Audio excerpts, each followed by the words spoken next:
சரி ஆடியன்ஸ்க்கு இப்படி தான் பண்ணாதான் பிடிக்குங்கிறது நாங்கள் டிசைட் பண்ணி ஒன்று பண்ண விஷயம். பட் அது மட்டும் தான் எனக்கு தெரிஞ்சு இன்னைக்கு 20% கொஞ்சம் நெகட்டிவ் கொடுக்குது.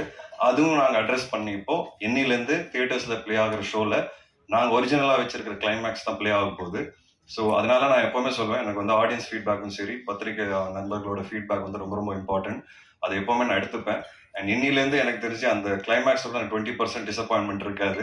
பார்க்கும்போது கண்டிப்பாக ஆடியன்ஸ்க்கு ஒரு புது கிளைமேக்ஸாக தெரியும், இன்னும் கொஞ்சம் நியாயமாக இருக்கும்.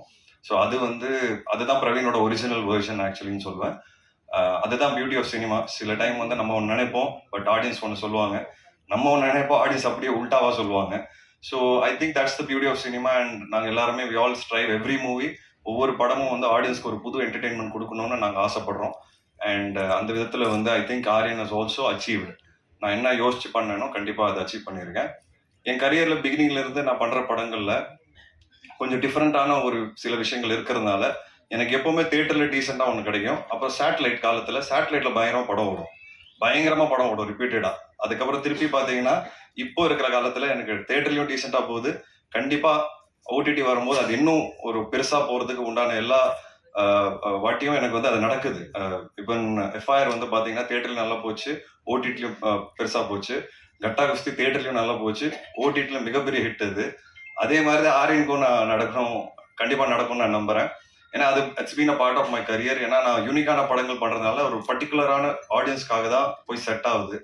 கமர்ஷியலான படங்கள் பண்ணும்போது அது எல்லாருக்கும் போய் செட் ஆகும். ஸோ இப்போ கட்டாகுசி 2 பார்த்தீங்கன்னா அடுத்த வாட்டி ரிலீஸ் அப்போ எனக்கு தெரிஞ்சு தியேட்டர்லேயே அதுக்கு ஒரு பயங்கர ரிசப்ஷன் இருக்கும். பட் அந்த விதத்தில் Aryan also I'm very confident. ஓடிடியில் போனதுக்கப்புறம் இன்னும் பெரிய சக்ஸஸாக இருக்கும். பட் இப்போதைக்கு தியேட்டரில் ரொம்ப நல்லா பண்ணிட்டு இருக்கேன். இந்த புது கிளைமேக்ஸ் ஓட நான் இன்னும் நம்புறேன் இந்த வீக் பார்க்குற ஆடியன்ஸ்க்கு வந்து ஒரு 100% சாட்டிஸ்ஃபேக்ஷன் இருக்கும். அது மட்டும் இல்லாமல் சின்ன சின்ன மைல் ஸ்டோன்ஸாக எனக்கு நடந்திருக்கு. என்னோட கரியரில் என்னோட பிக்கெஸ்ட் ஓப்பனிங் வந்து ஆரியன்.